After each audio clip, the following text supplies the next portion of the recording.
Welcome to Inside the Castle, the podcast that goes behind castle doors to have real conversations with real people about solving the nation's toughest challenges. I'm one of your hosts today, Lauren Lake.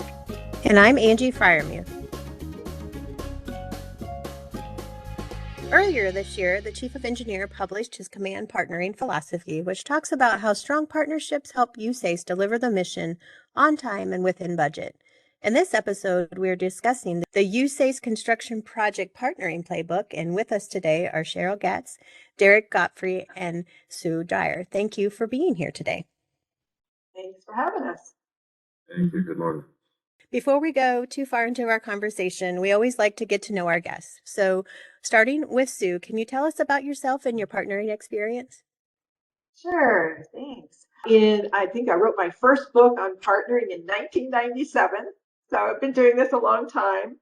I've worked on 4,000 different construction projects worth $180 billion. About 15 years ago, I founded the International Partnering Institute to try to take all these lessons that we were learning to the broader audience of construction and develop the collaborative partnering models that are used today for IPI.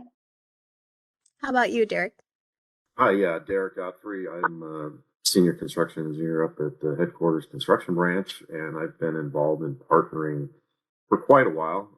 I didn't write a book in 1997, but I did attend my first partnering session as a naval officer in the Civil Engineer Corps back in 1997 on one of my first big projects I worked on. So since then, I've been involved in partnering on both sides of the house as a general contractor and on the government side. Most recently, the past 11 or so years prior to coming to headquarters, I was a resident engineer out in the field and attended a lot of partnering workshops and did a lot of partnering with contractors out there at the tactical level and got pretty familiar with it. So joined the headquarters last summer, and one of the first big projects I jumped into was the development of the Construction Project Partnering Playbook. Last August, started developing the Construction Project Partnering Playbook that was published and signed in late April this year and sent out to the field. So just happy to be here and continue the conversation about partnering and see where this takes us. And how about you, Sheryl? Hi, I'm Sheryl Gatz. Been with the Corps for about 20 years now. I work in our military programs directorate up at headquarters.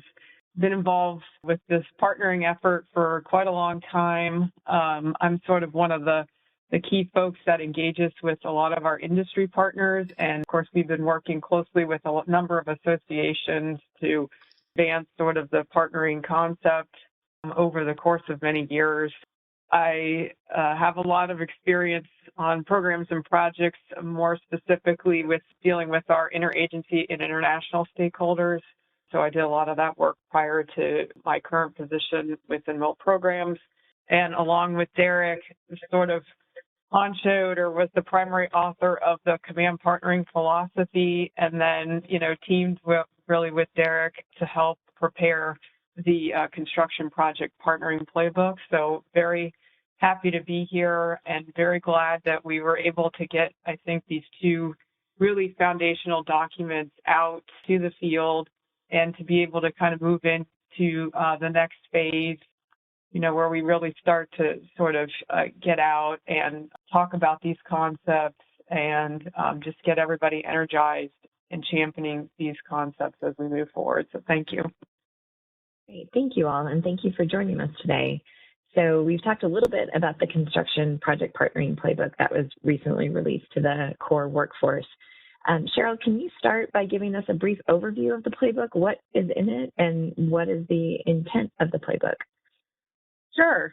I might recap just a little bit. Again, as you had noted before, we were able to publish the Command Partnering Philosophy back in October. And that philosophy is really kind of the foundational document that everything else is built off of. But again, it sort of helped us to recalibrate within the Corps of Engineers in terms of how we think about partnering. What is it? What's our approach? What do we consider our partnering mindset to be? And it also laid out a set of core principles in terms of how we're going to think and act in terms of partnering.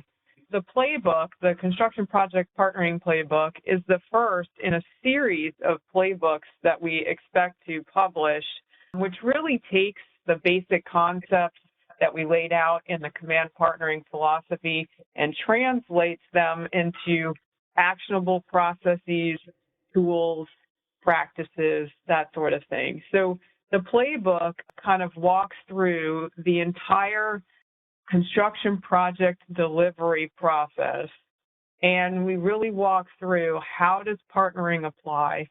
So this is really new for the Corps of Engineers because really the primary focus of our partnering efforts to date has been really focused on the construction phase.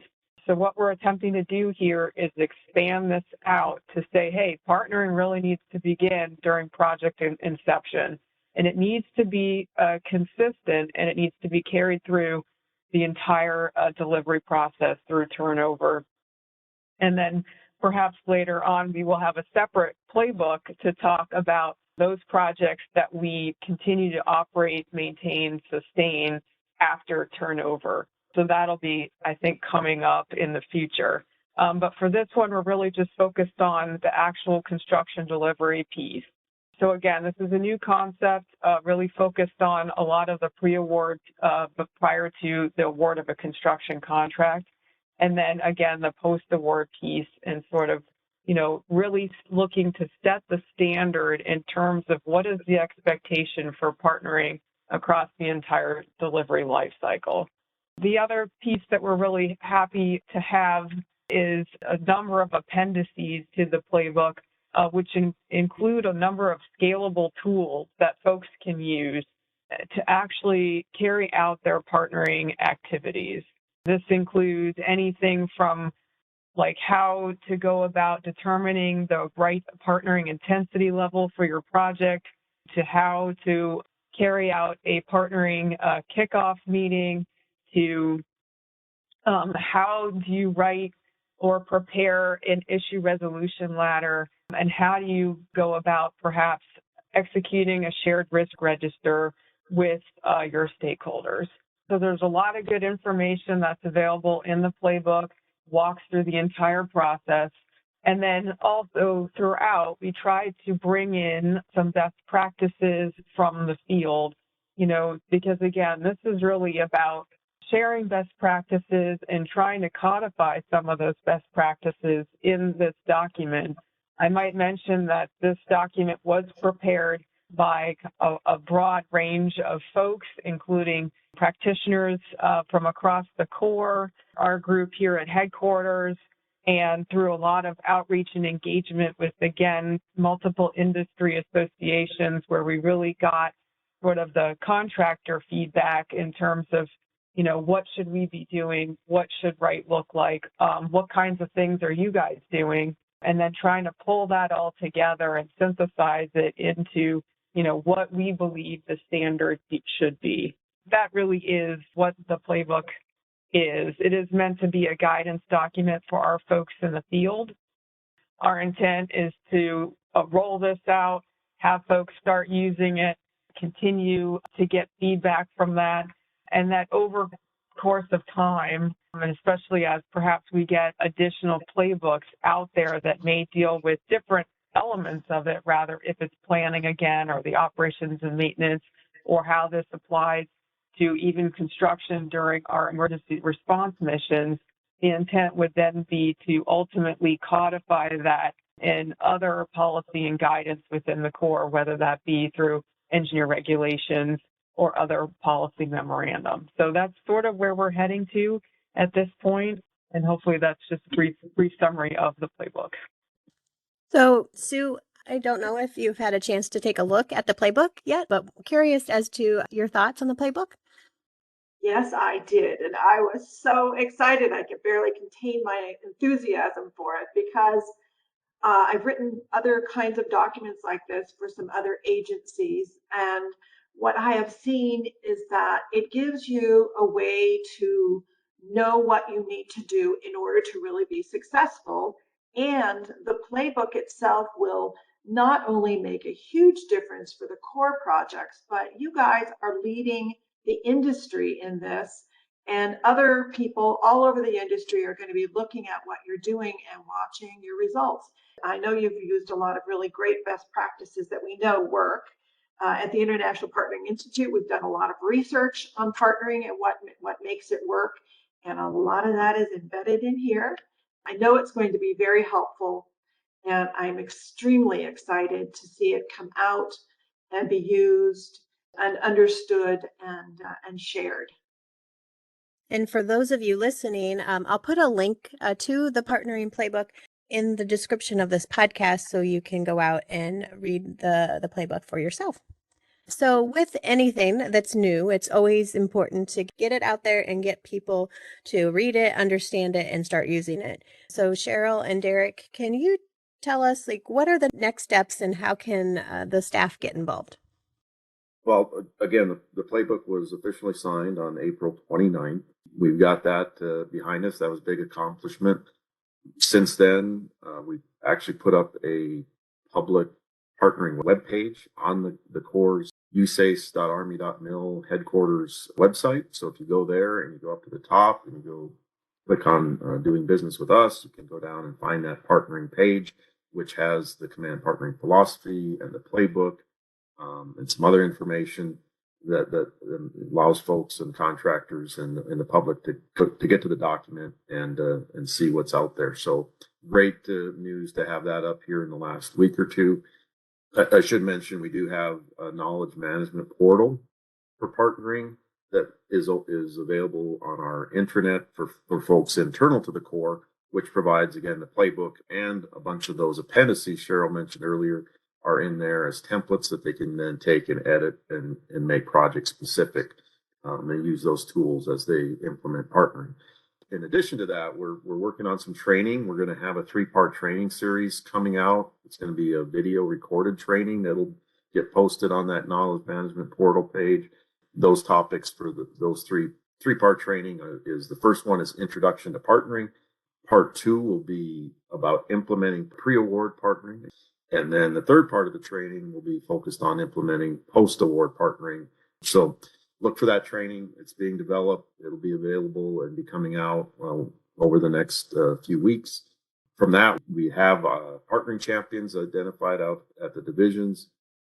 And, we're going to be meeting with them again to talk about how they can use that training, how they can continue to work to identify partnering champions at the districts and with our field teams so we can get them the training, find ways to get it out there and get people involved and motivated and excited to use the playbook.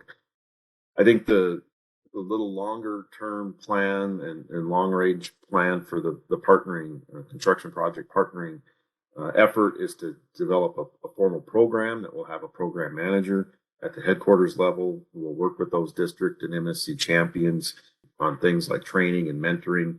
The playbook didn't get a whole lot into a few areas like facilitator guidance and standards. We need to work on getting some of those resources to the field. And so that'll be part of something that the program works on.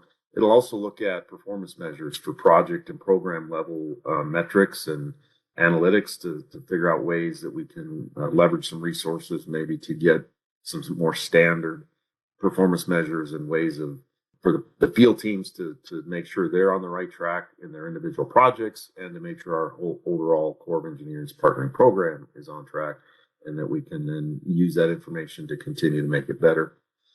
Lessons learned, it will be something that program will work on, and then we're looking potentially at an awards program as well. So a lot of work to be done there ahead of us. We've got a lot accomplished just by getting the playbook published, but we want this to be a continuing effort so it doesn't kind of stall out with just the publishing the playbook. We want to continue the program on and make this a living, breathing thing that the Corps can use to get better and make the program better. And eventually, there'll probably be a version 2 of the playbook because there's going to be a lot of lessons learned as we roll this out and the team start using the checklists and some of the tools we put in there for them to use for the projects. And I'm really looking forward to the feedback we receive and how we can make it better.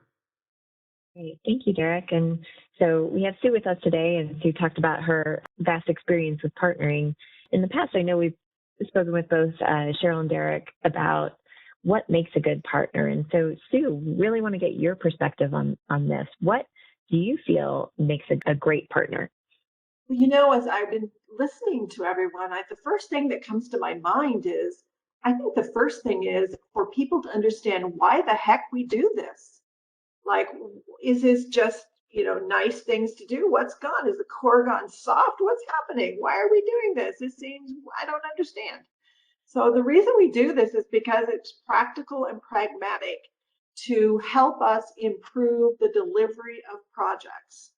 And I know that most of us think about it as being coming together and kind of maybe kumbaya, but it is far from that. In the new collaborative partnering models, it's about coming together to align your team, to co-create what it is you're going to do to be successful.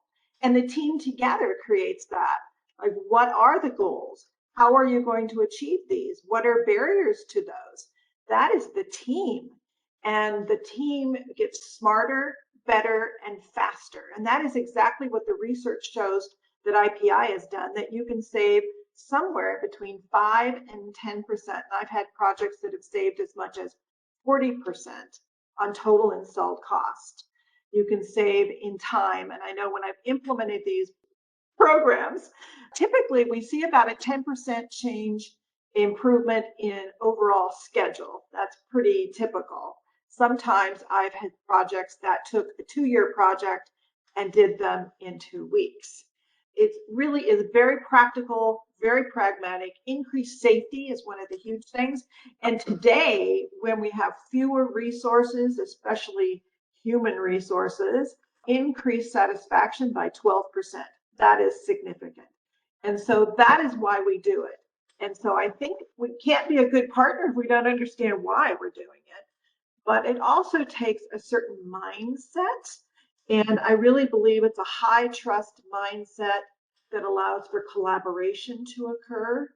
And the reason that's so important is because in a project, we are all interdependent. You can't succeed without the help of the others. And yet we sort of act like we can. And that undermines us every time. And I really think that it's about a commitment to partnering. And certainly the core is making that, but it's at the project level. Are you committed to it? So when you have an issue or when you have someone who maybe you just naturally don't get along with, are you committed to continuing to make that person your partner? Those are kind of the 3 things I would say. Hey, Sue, you mentioned the co-create, the group has to work together to co-create this effort. In the past, when you and I spoke, you said something that really struck me. You said people don't argue with what they help create. Could you expand on that for the audience a little bit and because I think that's a pretty powerful statement. Absolutely. And this is a tool that anybody can use on your project. But if you think about it, why do people argue on a project when you have an issue? Well, a lot of it's fear, fear that we're not going to do what's right, or fear that you're not following the contract, fear that, and there's a lot of fear. So you got to pack that out. But the main thing is that when you have a project issue, or you even are going to align in some way, if you create a forum where everyone has their say, you hear everyone's perspective, and you listen to it and you honor it, you are going to be so much smarter. And then together, you're going to be able to create solutions that would be impossible to even begin to think it could be possible if you didn't listen to everyone else. And so many times we're so much into being who's right. And my perspective is my perspective, right? I'm looking at you in the screen here, and I must be right. But, if someone's across the street looking here, they don't see the same thing. And if they're 10,000 feet above my office, they don't see the same thing. Are they wrong? No, they just have a different perspective.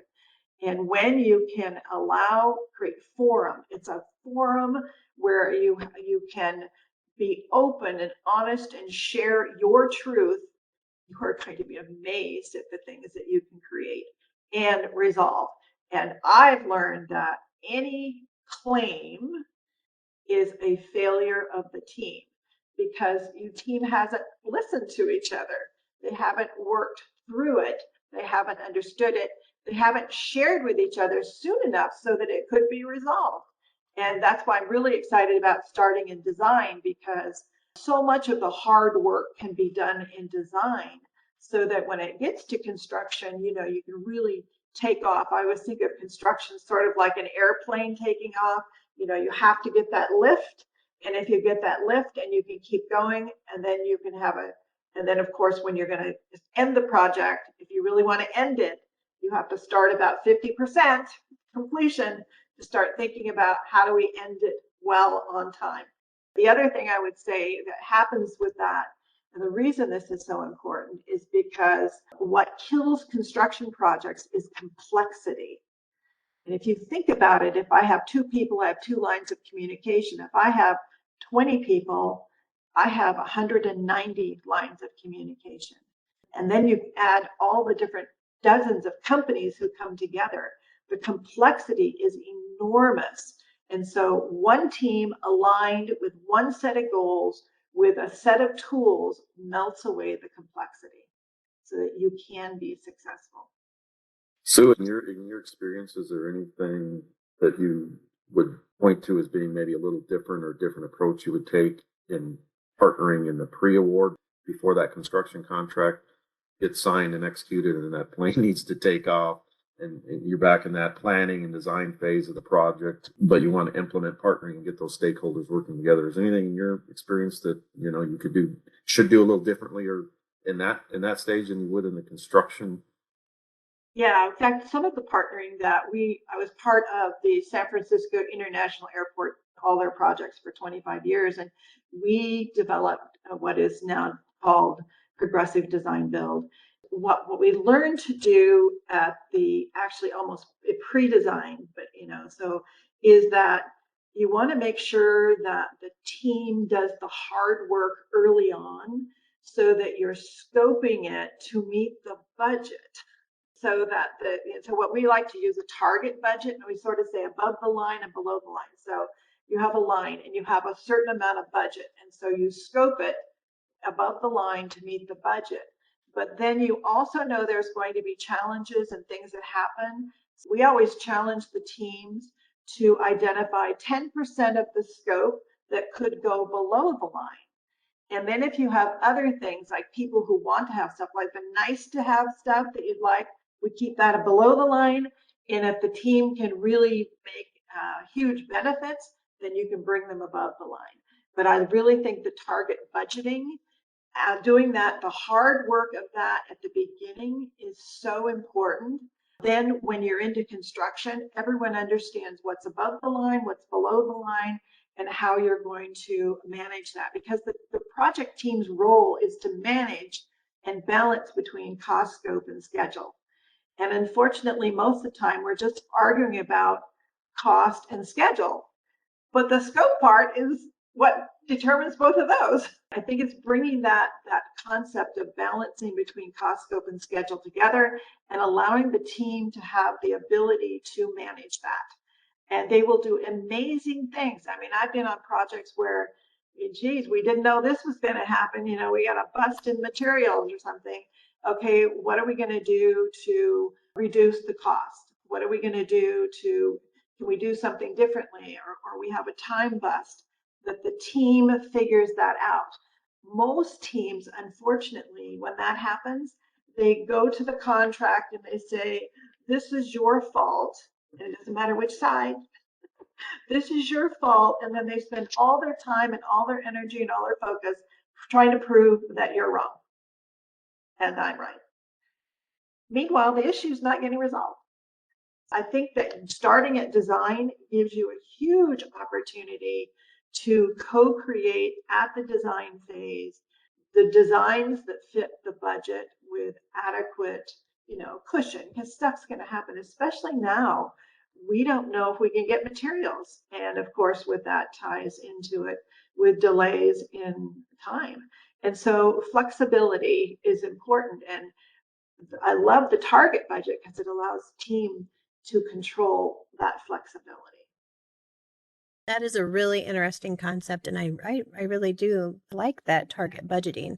It seems pretty logical, right? You make sure that the things that need to be accomplished are above the line, and then those nice to haves are below the line. And if things are going good, great, we'll move them up. Otherwise, you have a little bit of flexibility built in. From my experience, it seems like when people feel included in a project from the beginning and then throughout the project, there's less conflict and more synergy around the project, and thus creating a more successful project. So having all of this decided in design will help things run smoothly in construction. So what are your thoughts about including people at the beginning of a project and then throughout, and making sure that there's consistent communication, coordination, and collaboration throughout the project? Well, I always tell everybody 50% of the success of any partnering session is having the right people in the room. And certainly at the very beginning of your partnering process, whether you're kicking off design or you're kicking off construction, because I think most of the projects are done with a delivery system that's low bid, you're going to want to have everybody in the room that you possibly can. Hopefully someone who also has that construction mindset, so that you're not creating your designs in a vacuum, and that you're not creating your target budget in a vacuum. You want at least a core team of people who are committed to making this happen. And you need to decide on the project level, who are the people we need to have. I'm just now kicking off a big project that's a $220 million building project, but it's been trying to figure out, can we get the right people in the room? You need the decision makers in the room so that we can make decisions. Who are those people based on what are the issues we're going to have? And they better form at the beginning and stay along with us throughout the duration. Because if they aren't there in the beginning, they're not going to be committed because they didn't help to create it. Remember, people don't argue with what they helped to create.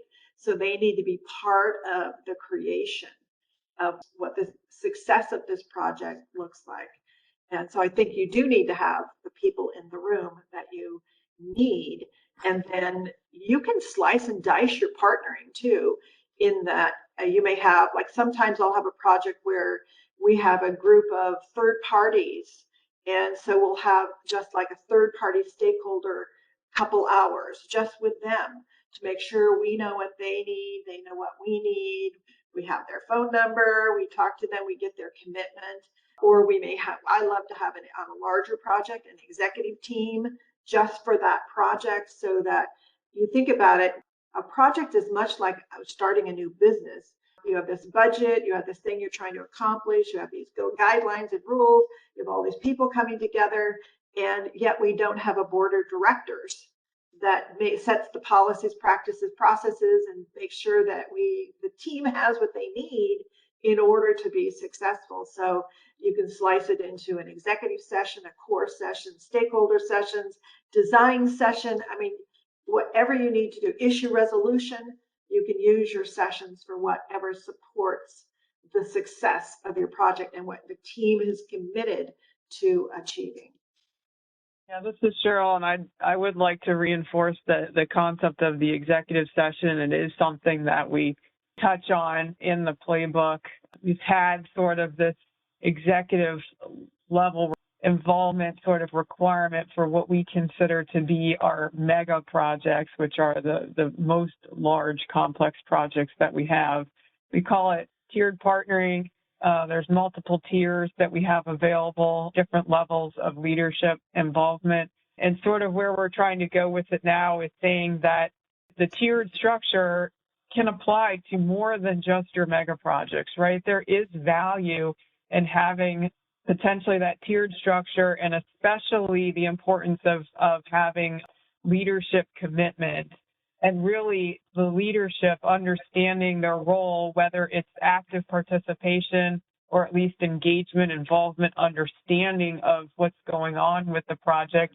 And that the other piece of it, making sure that they are enabling and empowering those folks, at the tip of the spear who are actually trying to get things done, so that they have the resources, so that the appropriate decisions are being made, and they have the authorities to act, so we're setting them up for success. So again, I think it's something that we're trying to really kind of continue the discussion and make sure that folks understand this isn't just something that only happens on the largest, most complex projects we have, but really this sort of infrastructure needs to be in place across the board in varying levels, and that we just need to understand that all of these concepts that we have are scalable, and that we need to be thinking about what makes sense for each one of the projects that we have, and making sure that leadership understands, what their role should be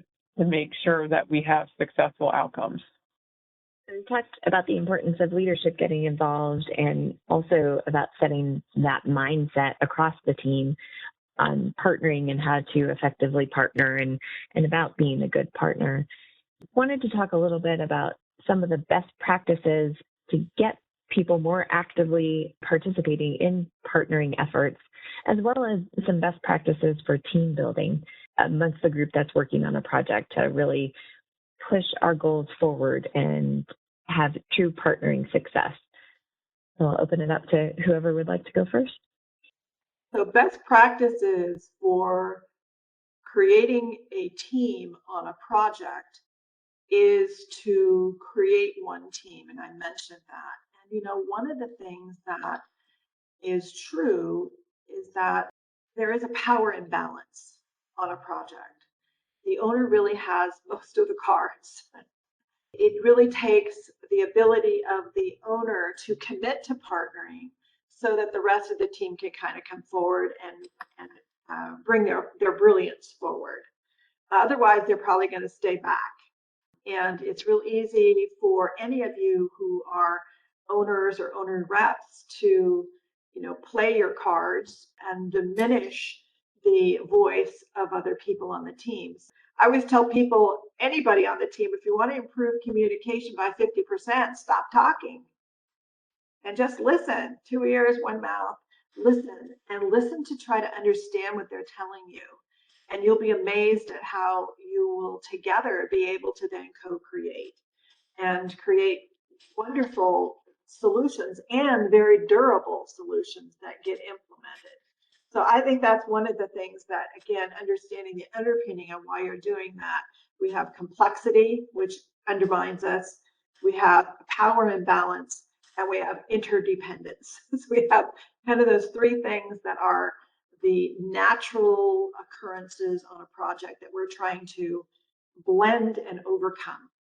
I think it's important to focus on building the team before you have an issue. And I think that gets a lot to the focus we have on team building and really trying to build those relationships, not just on the project, but outside the project, right? Because, the more we have strong relationships with the folks, not just working relationships perhaps, but, again, doing these kinds of events where you're getting together and bonding and really creating a deeper level of relationship with folks, building that trust level. I think it's only going to help you as you get into the hard, challenging issues that you're going to have to nug through. So if you don't have that trust level built, if you don't have those relationships, then it becomes a lot more challenging when, again, those tough things do come up. And you just don't have that trust level to be able to really kind of let your guard down and then really be able to work through some of those issues together. And I would say, Sue, I touched on the fact that the owner does have a lot of the say in the project, obviously. I think it's important for our folks out there in the field to understand that as the Corps of Engineer representatives that are leading the project, our project managers, our resident engineers, project engineers, CORs, all those folks that are on that team really need to show up with that partnering mindset that we talk about a lot in the beginning of the playbook, and show the rest of that project team that, hey, we're committed to this. We're committed to the partnering process. We're committed to that forming one team, putting the project first above everything else, and getting all those external folks that aren't core folks, all those other parties that are involved leading the way and showing them we're on board, we're committed to doing this. And hopefully that will then send the right message and get them, excited and willing to participate and show up and help build that one team. I think that's important for our folks out there, the Corps of Engineer folks especially, to get on board with that. And if you look through the playbook quite a bit, we talk about how projects have a partnering facilitator, sure, but the leaders on that core team, the project managers and the resident engineers, area engineers, they are really the ones that are having to lead and do a lot of that facilitator work themselves. And in doing that, I think that will pull out that same leadership out of our construction project managers on the contractor side and our design managers on the design side. And even our, the Corps is an owner technically, but we build a lot for other agencies. So getting those other stakeholder agency representatives involved and showing them that we're committed and just building that one team. I think it's important though that we get our folks on board with that and just some simple team building things like a potluck lunch in the contractor's trailer on site or something like that, where we just get together and talk as people and not necessarily talking about the project and get to know one another better so that we can continue to develop those relationships, build the trust that's necessary to make this whole effort work. We got a lot of input from the field on projects out there that have been successful and have used some of those best practices that worked well for them, and we took those and highlighted them in the playbook. So yeah, I just wanted to kind of reinforce that the concept of, one of the core principles that we tried to lay out in the command partnering philosophy was really trying to shift folks' mindset away from this concept of partnering like you've been successful if you hold a partnering workshop. Really getting folks trying to break away from this concept of either formal or informal partnering, or that you've executed partnering successfully if you've had a workshop and then you've really done nothing else to follow up. And really trying to move folks to the concept that partnering is really a continuous, routine activity that you always need to be thinking about and thinking about how you're going to incorporate it into all the meetings that you have, into all of your interactions, right? It really gets back to the concept, as Ms. Dyer pointed out as well, about the mindset, right? And that everything that you think you do should be with a partnering mindset. And again, I think this is important in terms of the partnering maintenance piece, the importance of making sure, that folks sit down and they all talk about how they're going to continue to help maintain and build these relationships over the course of the project. And how are we going to continue to allow opportunities for us to engage, to interact, to communicate, to share ideas. And again, just make sure that there's always opportunities to come together and to work through some of those issues. I think that's kind of a key piece that we're trying to drive folks to through both the philosophy, and you'll see that throughout the playbook as well. I'd just like to jump in and say, one of the things that the role of the facilitator is as a neutral facilitator. And I talked about the power imbalance. And, even if you're the best person on the world, the more power you have, it's hard to create a team of equals. And that's really the role of the facilitator, is to help to create this forum, this atmosphere where there's psychological safety to come forward and share your brilliance.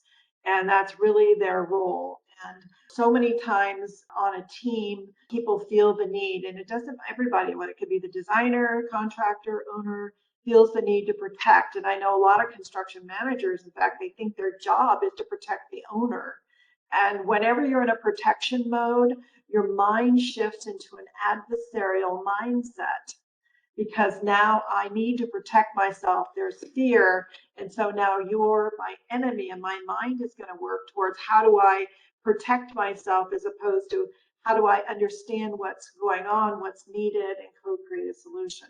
And so whenever anybody shifts into that need for protection, if you're on a project, that's the time to step in and step towards each other and try to really listen.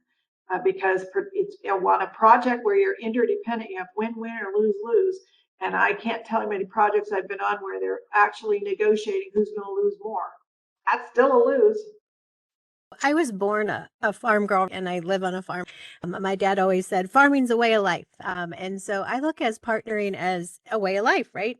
If you're going to be successful, it has to be ingrained in who you are as a person and what you do on a daily basis. And I think that that's the essence of the partnering playbook, the command philosophy. The chief wants us to have a partnering mindset to make sure that we're continuously listening to our partners and making sure that their voice is incorporated into what we're doing. And I think that what all of you are doing with this is just great, and it's a step in the right direction. And one of the challenges that I have experienced in the partnering realm is just how do you measure that success? Because, being part of the Army, it's always something that we want to do is we want to see a red, amber, green and know how successful we've been with our efforts. And so have any of you came across any good way of measuring the success of partnerships? Well, some years ago, I had a chance to work with the Department of Transportation here in California and the federal highways. We were developing a comprehensive partnering program. And so we did a benchmark study of the best project managers and REs all over the country. And we asked, these were people who were renowned, and every project was like magnificent. How do you do this? And what we found is they all used a monthly survey.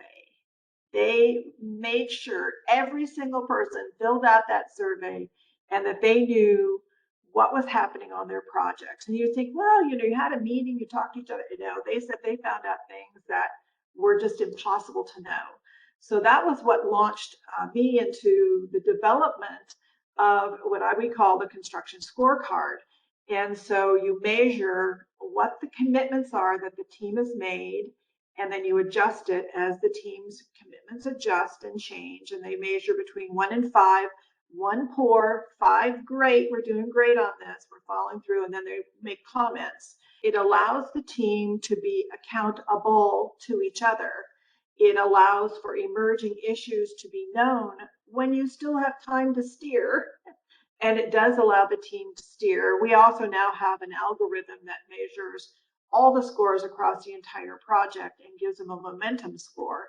And you can have negative momentum and you can have positive momentum. And it is a very high predictor of what's going to happen before it's happened. So the team can actually use those scores then to measure what is going to happen and steer so it doesn't happen, or it happens in a less impactful way. A scorecard is a very powerful tool the team can use to measure how are we doing at following through with what we said we committed to doing, and holding each other accountable to that, and of course adjusting it along the way so that you can become one team focused on the success of the project, and the scorecard is determining how well you're doing that. I have a follow-up question to that. Do you believe that the scorecard should be tailored to the specific project, or is there like a set of standard assessment criteria that you tend to use across all of your scorecards? And I would ask that because one of the things that we're sort of thinking about is beyond just the project level, if we're interested in assessing sort of trends across the board in terms of where we either have strengths or potential weaknesses from a partnering perspective, how do we kind of assimilate or synthesize the feedback that we're getting in some of these sort of scorecards to kind of identify those trends early and be able to, mitigate them? The answer is both. So we have categories. So we always have a goal for safety, for budget, for time schedule, for quality, usually for communication. We always have one for teamwork, and we also put in the issue resolution ladder, so that it's for how are we resolving our issues, and we also have one for trust. So we always have those categories, but then the team creates the actual goal for that project. So, and we want it to be specific enough so you know if you achieved it or not. So it can't just be, we will be safe. No, what does that mean? We will have zero lost time accidents. We will have zero incidents to the public. We will have no more than the average that would normally happen. Whatever it is, the team creates the actual goal, and we expect them to be committed to that goal. These are just not words on a piece of paper, and the scorecard is going to bring those back to them every single month or bi-monthly, whatever they're doing for the risk level of their project. And those are going to be their guiding lights. That's what success is. And so you kind of need both. And there may be some things like you might even do a category with just partnering, since you guys are trying to make partnering robust and committed to. You could just do another measure that's just partnering. But you need those specific for the project.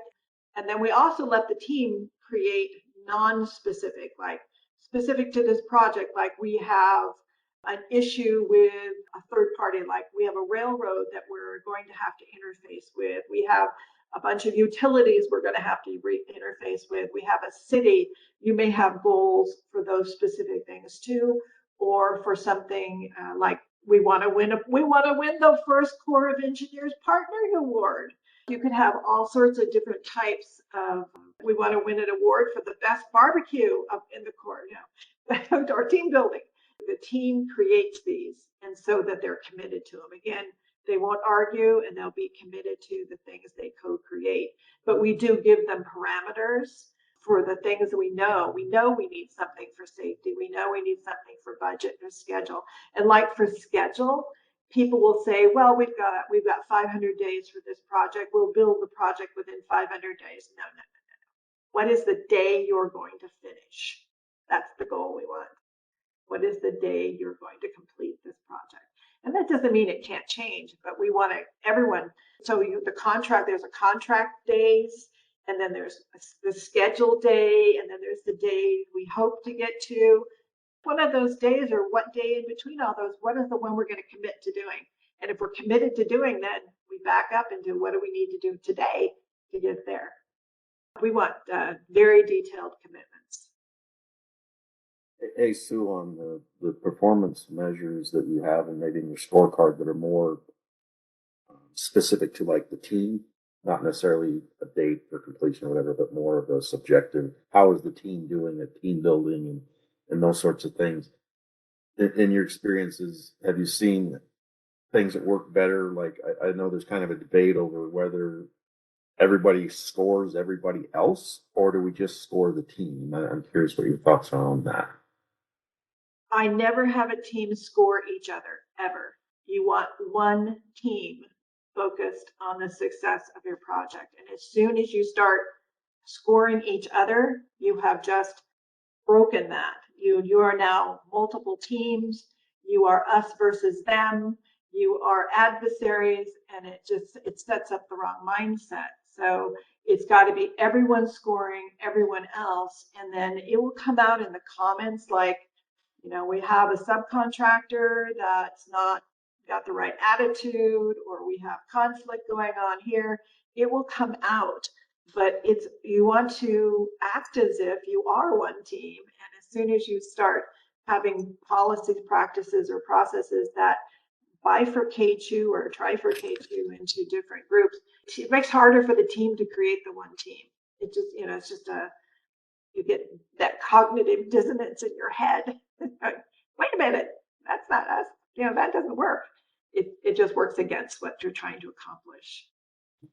We really appreciate you all coming together today to talk about partnering in the construction project partnering playbook. As Angie mentioned previously in this episode, we'll have a link to where to access that playbook with the description of this podcast. And so, again, thank you to Sheryl, Darrick, and Sue for your insights today. We really appreciate you participating in this podcast and providing some wonderful knowledge about partnering and how together as a Corps of Engineers we can move forward in improving partnering and improving our project outcomes through partnering. So thank you all again for participating, and we hope you have a great day. Thanks for joining us for this Inside the Castle podcast. To provide your feedback, email us at cw.infrastructure.team@usace.army.mil.